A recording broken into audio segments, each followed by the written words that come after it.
A paz do Senhor, meus prezados irmãos e irmãs em Cristo, tudo bem com vocês? Aqui é o irmão Beto, trazendo mais um resumo da lição, essas lições abençoadas que estamos estudando sobre os patriarcas Abraão, Isaque e Jacó, e o tema diz assim: homens dos quais o mundo não era digno. E nós já estamos chegando na quinta lição, que vai falar sobre o juízo contra Sodoma e Gomorra. E aqui o textual diz assim: disse mais, ora, não se ire o Senhor, que eu ainda só mais esta vez falo, se porventura se acharem ali 10, e disse, não a destruirei por amor dos 10, Gênesis 18:32. E a verdade prática diz assim: Deus é misericordioso e dá tempo para o arrependimento, mas quando o homem não quer, seu juízo é sem misericórdia. Deus, ele é rico em misericórdia, ele diz que as misericórdias do Senhor são a causa de não sermos consumidos. Isso quando nós, uma vez arrependidos, confessa o que é pecador, se achega a Ele, é liberto e salvo pelo sangue de Cristo, aí se torna uma nova criatura. Aí de pecador, ele se torna agora justo, porque foi justificado pelo sangue de Cristo. Aí os erros, claro, erramos, pecamos todos os dias, mas nós sempre estamos tentando ou procurando fazer a vontade do Senhor para o nosso benefício. E quando a pessoa, ele confronta a Deus, ele se deleita na sua vida de pecado e aborrece a Deus, aí o amor de Deus, a misericórdia fica de lado e entra o juízo. E quando o juízo chega, é fulminante, é sem misericórdia, porque Deus é amor, mas também é fogo consumidor. E aqui, irmãos, como eu já disse, o assunto da lição que é o juízo contra Sodoma e Gomorra, que está ali no capítulo 19, vai falar sobre a destruição de Sodoma e Gomorra. Sodoma e Gomorra, duas cidades, vamos dizer que aproximadamente a faixa de 100 ou mais de 100 mil pessoas. Eram duas cidades, adjacentes, com muitos moradores e todos eles blasfemadores. Pessoas de duras cerviz, pessoas que não tinham temor a Deus e que ela foi destruída, vocês sabem a história, com fogo e enxofre. E segundo os estudos e as descobertas arqueológicas, Sodoma e Gomorra situava-se ao sul da atual Jordânia, ali às margens do Mar Morto, quando foi destruída com fogo, e aquela região ficou improdutiva até hoje, E o interessante, irmãos, só trazer aqui um lembrete, no capítulo 47 do livro do profeta Ezequiel, fala que quando o Senhor, isso é no período do milênio, vai acontecer no período do milênio, quando o Senhor Jesus estiver governando visivelmente, a nova Jerusalém, que vai estar no ar, da qual todas as nações chegarão para prestar culto ao Senhor, diz a palavra que vai sair do trono de Deus, debaixo do trono do templo, do lado direito do trono, um rio que é chamado de rio purificador. As águas desse rio, literalmente, irmãos, isso não é simbólico, será literal, vai purificar toda aquela terra, toda aquela região que foi afetada com a destruição de Sodoma e Gomorra, e vai trazer fertilidade, onde desde o tempo da destruição de Sodoma e Gomorra não tem produtividade, não há plantações, haverá plantações, é isso? E também o Mar Morto, que não produz, o seu grau de salinidade, segundo os historiadores, é cerca de 300%. De tanto sal, não tem vida, terá vida, porque o rio purificador, e diz a palavra ali no capítulo 47 de Ezequiel, que haverá grandes enxames de peixe, grandes enxames de seres viventes, peixes. As pessoas viverão, comercializarão peixes do Mar Morto, sim, no período do milênio. Grande e poderoso é o nosso Deus, ele é misericordioso, porque o que aconteceu com a destruição de Sodoma e Gomorra, pela desobediência, pela incredulidade daquele povo, Deus trará vida, e vida é abundância. Glórias, pois, ao nosso Deus.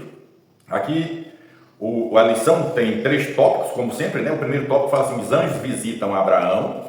O segundo tópico, Deus anuncia seus planos a Abraão. E o terceiro tópico, a destruição de Sodoma e Gomorra. O primeiro subtópico diz assim: Abraão recebe a visita dos anjos do Senhor. E a história que vai dizer, no capítulo 18, que Abraão está ali por volta do meio-dia, no calor forte na sua tenda, quando de repente ele olha e vê 3 homens à sua frente.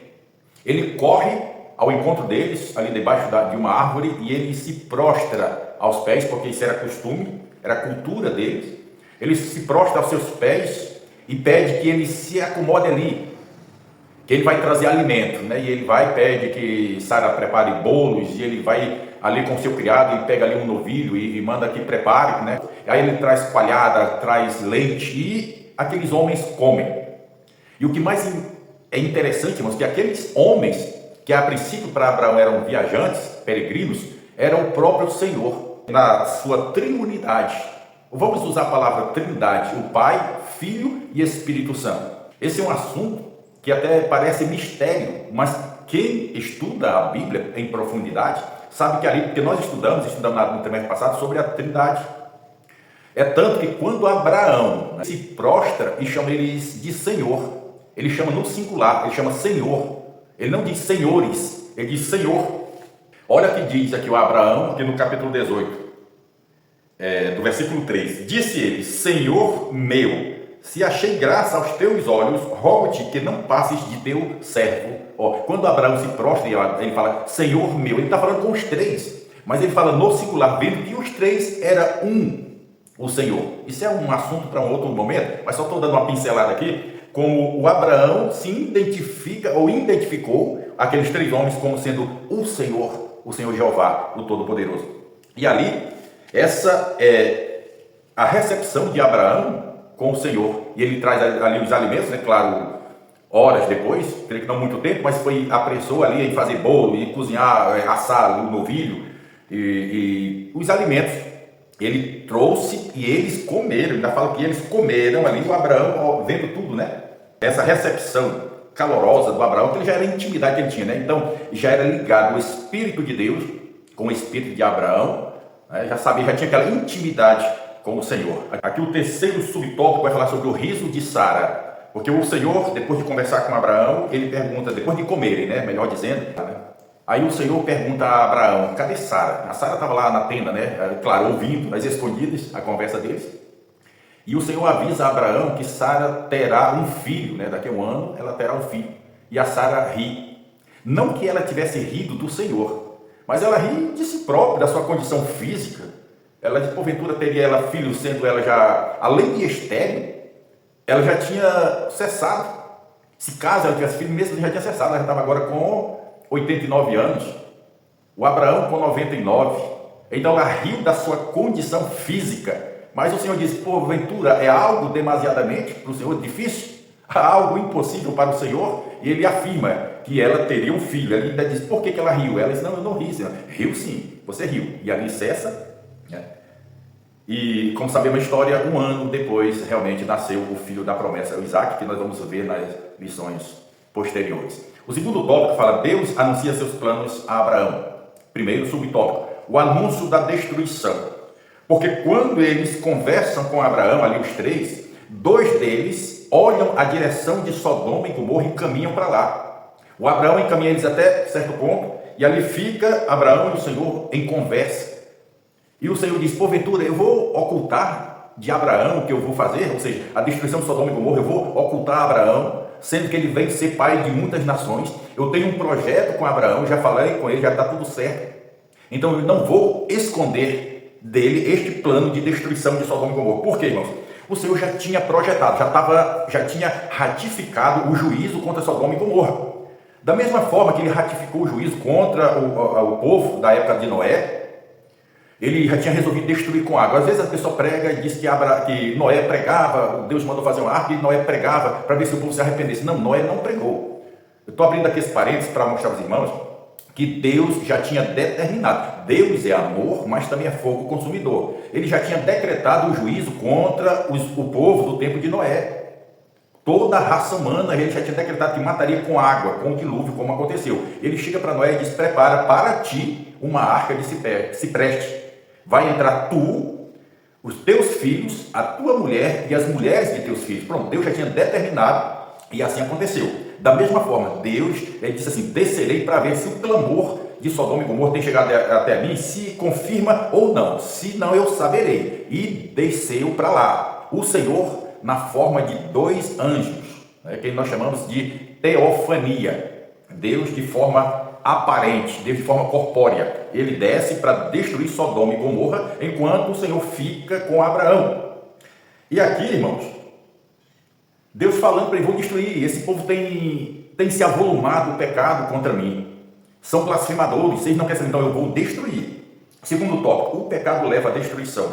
Nós sabemos, irmãos, que, por exemplo, hoje, os pecados do homossexualismo, que traz um título de sodomismo, né? Então as pessoas que praticam essas coisas são sodomitas, que era a carga pecadora daquele povo de Sodoma e Gomorra, trazendo um título de sodomita, blasfemadores, homens indecentes, mulheres imorais, homens e mulheres imorais, como hoje também está se alastrando, enchendo, e se tornou crime você falar algo contra, a homofobia, essas coisas e por aí vai. Então, irmãos, está ficando do mesmo jeito. Então Deus, pelo pecado do povo de Sodoma e Gomorra, Deus resolveu destruir. O terceiro subtópico diz a intercessão. E aqui é que vem, irmãos, porque Abraão, ele chega ao Senhor, claro, na sua mente, ele pensa logo em Ló, o seu sobrinho que morava ali. A história, você sabe que quando Abraão chama Ló para uma conversa, que eles vão se apartar, o Ló escolhe. Ele poderia muito bem dizer, não, meu tio, o senhor é um clã, o senhor é que me sustenta, eu vim na sua companhia, o senhor escolhe, para o senhor me mandar aí eu vou. Mas não, ele foi egoísta. Ao invés de ele falar para o seu tio escolher, ele escolhe, diz a Bíblia, que ele escolhe as campinas do Jordão. É por isso que eu disse que, no caso Sodoma e Gomorra, ficava às margens, né, do Jordão, ali nas campinas, as terras férteis, bonitas da época. Ele escolhe morar lá, facilidade, morar numa cidade de pecadores, de pessoas que não temiam a Deus. Mas Abraão, mesmo assim, ele começa a interceder pelo seu filho. Haja vista ali no capítulo 14 do Gênesis, quando os reis de Sodoma e Gomorra foram levados cativo e Ló foi junto. Abraão vai lá com seus 318 homens e resgata Ló. Sempre Abraão na busca de dar uma proteção a Ló. Na conversa do Senhor com Abraão, Abraão começa a interceder. Ele disse, o Senhor vai destruir as cidades? Se lá tiver 50 justos, o Senhor destruirá a cidade? Porventura o Senhor não fará justiça? Ou o Senhor vai matar o justo com o ímpio? Vai somar tudo e vai matar o justo com o ímpio? Se lá tiver 50, e o que é que o Senhor diz? Se lá tiver 50 justos, eu pouparei o lugar pelo amor dos 50. Está aqui na leitura bíblica em classe, né? Longe de ti que faças tal coisa, que mate o justo com o ímpio, que o justo seja como o ímpio. Longe de ti seja, não faria justiça o juiz de toda a terra? Aí o Senhor disse, se lá tiver 50, eu pouparei o lugar por amor dos 50. E Abraão pensa, lá não tem 50. Aí Abraão prossegue, né? Já que eu me atrevi a falar com o Senhor, se por acaso dos 50 faltarem 5, e o Senhor disse, eu não matarei por amor dos 45. Ele disse, e se tiver 40? Ele disse, eu pouparei, eu não trarei o juízo se lá tiver 40. E Abraão pensa assim, lá não tem 40. Ele disse, olha, não se ire o Senhor, se eu lhe falar, se tiver 30. Ele disse, eu pouparei o lugar pelo amor dos 30. E Abraão pensa, não tem 30. Olha, já que me atrevi a falar com o Senhor, ainda que sou pó e cinza, se lá tiver 20. Aí o Senhor disse, eu não destruirei por amor dos 20. E Abraão diz assim, não tem 20. Não se ire o Senhor, só mais esta vez, só mais essa pergunta, Senhor, se lá tiver 10 justos. Porque Abraão agora pensa, o seu sobrinho está lá. Será que Ló não está evangelizando? Será que Jó não está falando do Senhor? Peraí, tem que ter pelo menos 10. Aí eu faço aqui uma conjectura, o Abraão conferindo. Ló, 1, a esposa, Ló e a esposa, 2. As 2 filhas, 4. Os 2 candidatos a genro, 6. O vizinho da frente, 7. O vizinho de trás, 8. O vizinho da direita, 9. O vizinho da esquerda, 10. Não, peraí, tem que ter pelo menos 10. Será que Ló não evangelizou nem seus vizinhos? E a resposta de Deus foi, se lá tiver 10 justos, pouparei o lugar pelo amor dos 10. E o Senhor foi-se embora, e Abraão agora fica pensativo. Lá não tinha 10, porque pela história só tinha 4. E assim mesmo um ficou pelo caminho. Só escapou 3. E dos 3, as 2 filhas ainda trouxe uma desgraça na vida do que restou do velho patriarca Ló. Irmãos, o que me chama a atenção é que na história Abraão sempre erguia altar ao Senhor, altares. E você não vai ver uma única vez que Ló ergueu altar ao Senhor. Ló, irmãos, é o tipo do crente que não influencia. Ló é o tipo do crente que ele vive, ele só é crente. Ainda que vai na congregação, mas ele não influencia, ele não evangeliza, ele não procura mostrar às pessoas a misericórdia, o amor de Deus. É como se um crente ou egoísta ou parasita. Porque tem um crente que é coisa, não, aqui é só eu, entre eu e Deus e tal, e fica por isso. E o parasita não faz nem por si e nem pelos outros. Ainda que venha a ser salvo pela misericórdia de Deus, né? Porque ele fala assim, terei misericórdia de quem eu tiver misericórdia. Mas tem um crente parasita que ele não faz nada, nem não ora, não lê Bíblia, não jejua, não congrega, não busca ao Senhor. Se não faz essas coisas, muito menos evangeliza alguém, né? Vamos aqui para o terceiro tópico. A destruição de Sodoma e Gomorra. Deus é fogo consumidor. Como já foi dito, o povo não queria saber de Deus, grandes blasfemadores, grandes pecadores, e o Senhor, ele destrói simplesmente, ele traz juízo para aquelas cidades, salvando apenas, tirando da cidade, não serem consumidos pelo fogo, o Ló, a esposa e as duas filhas. Porque quando, veja bem, o Senhor chega lá, na forma dos dois anjos, eles veem Ló à porta da cidade, ali da sua casa, e ele até se prostra aos pés dos anjos, e convida-os a que entre a sua casa. Agora, olha o que acontece.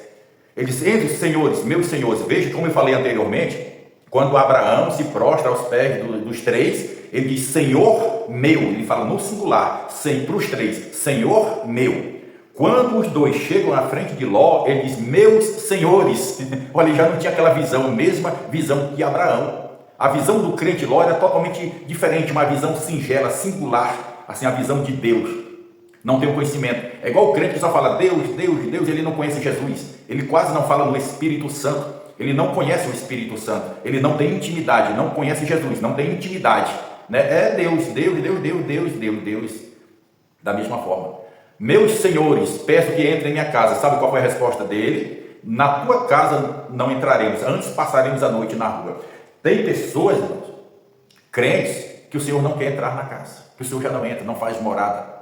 Às vezes vem de, como se diz, uma pousada, pousa, mas o certo é que o Senhor tem que morar em nós. O Senhor, através do Espírito Santo, ele precisa que nós sejamos morada dele, não simplesmente pousada, mas morada. Então os anjos, mas como Ló insistiu, os anjos entraram, e a história você sabe, e ele fala que ele sai, tira quem está aqui, teu genro, teus filhos, tuas filhas, tua esposa, tira, porque nós vamos queimar essa cidade.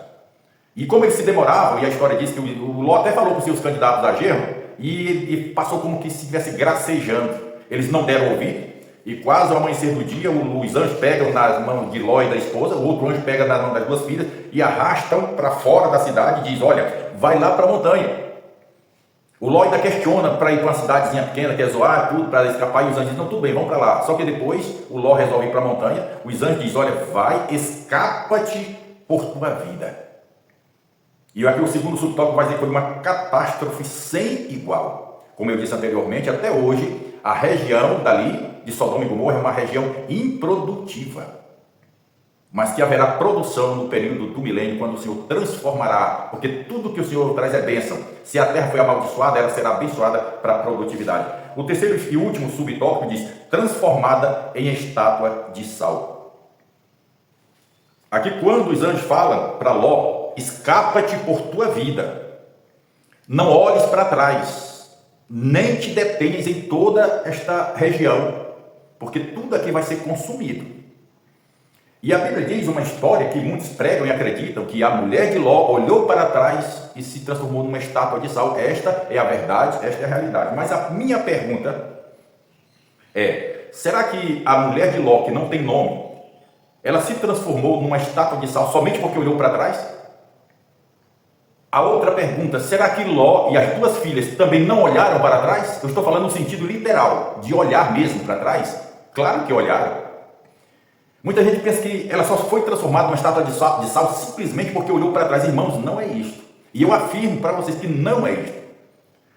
Olha, é impossível, ou foi impossível, eles não olharem para trás, vendo as cidades pegando fogo. Primeiro, ainda que Ló creu que as cidades, depois ele creu que as cidades iam pegar fogo, que o Senhor ia destruir as cidades, só que aquele barulho terrível de explosões. Agora imagine uma cidade grande, ou duas cidades pegando fogo, as explosões, aquele barulho estridente de explosões, de fogo consumindo. Eles não olharam para trás, assim, literalmente se virar para olhar para trás? Com certeza sim, com certeza eles olharam. Quem sabe até o Ló olhou, olha o livramento que o Senhor nos deu. Quem sabe Ló não falou, olhou para trás, vendo, pegando fogo, olha só, o livramento que o Senhor nos deu. E por que fala que a mulher de Ló olhou para trás e se transformou numa estátua de sal? Simplesmente porque ela olhou com dó. Ela olhou com paixão pelas coisas que estavam ficando. Porque ela era uma crente, a esposa de Ló, ela era uma crente, mas como eu disse do Ló, ela também não influenciava, era aquela crente que os vizinhos não crentes, está tudo bem. Ela é daquelas crentes que não evangeliza, que não fala de Jesus para a vizinha, que tanto faz como tanto fez a vida do pecador que vai ser lançado no lago de fogo. Esse crente não, como se diz o dito, não está nem aí. É uma crente assim, sem espiritualidade, sem desejo na alma, pela alma do pecador que está se perdendo. Aquele crente que não soma, vamos dizer que um crente Laodiceia, morno, nem é frio e nem quente. Assim era a esposa de Ló. Então, com certeza, ela olhou para trás, está ficando, está perdendo, está destruindo, está sendo consumido, meus bens, minha cidade, minha vida. Ela era apegada a Sodoma. Ela era apegada às coisas terrenas. E Paulo diz, olha, buscai as coisas que são de cima, onde Cristo está sentado à destra de Deus. Pensai nas coisas que são de cima, não nas que são da terra, pois morrestes, e a vossa vida está escondida com Cristo em Deus. Está lá em Colossenses 3. O apóstolo Paulo diz para a gente pensar e buscar as coisas que são de cima. A esposa de Ló só pensava nas coisas terrenas. Ela era tão apegada às coisas terrenas que ela olhou para trás com condolência, com dó, com tristeza pelo que estava ficando para trás. E ele diz, olha, não olhes para trás, nem vos detenham em toda esta planície. Não olhe para trás, ou seja, vai destruir tudo. Não pense nas coisas que para trás ficam. A mesma coisa, o Espírito Santo nos diz a nós, que nós caminhemos para frente. Escapa-te por tua vida, caminhe para o alto, caminhe para o lugar do refúgio, caminhe para o lugar da segurança, caminhe para o alto, caminhe para o céu. Não olhe para as coisas que para trás ficaram, ou que ficam para trás. Não olhe para trás. E a esposa de Ló olhou para trás, como eu já disse, com pena. Está perdendo, está destruindo, está queimando, está acabando aquilo que eu amo, que eu me apego, que é a minha vida. Então ela olhou para trás e foi transformada numa estátua de sal. Que esta lição venha nos trazer até uma advertência, irmãos, para que nós venhamos pensar só nas coisas do céu, nas coisas de cima. Está muito próximo da volta de Jesus. Isso aqui vai destruir novamente, será destruída com fogo. Não só Sodoma e Gomorra, mas todo o planeta Terra. E o nosso refúgio está no alto, de onde vem o nosso socorro. Que o Senhor nos abençoe e nos dê da sua graça, e que esta lição seja proveitosa para a nossa vida, domingo que vem, se assim o Senhor nos permitir. Fiquem todos com Deus, na paz do Senhor Jesus.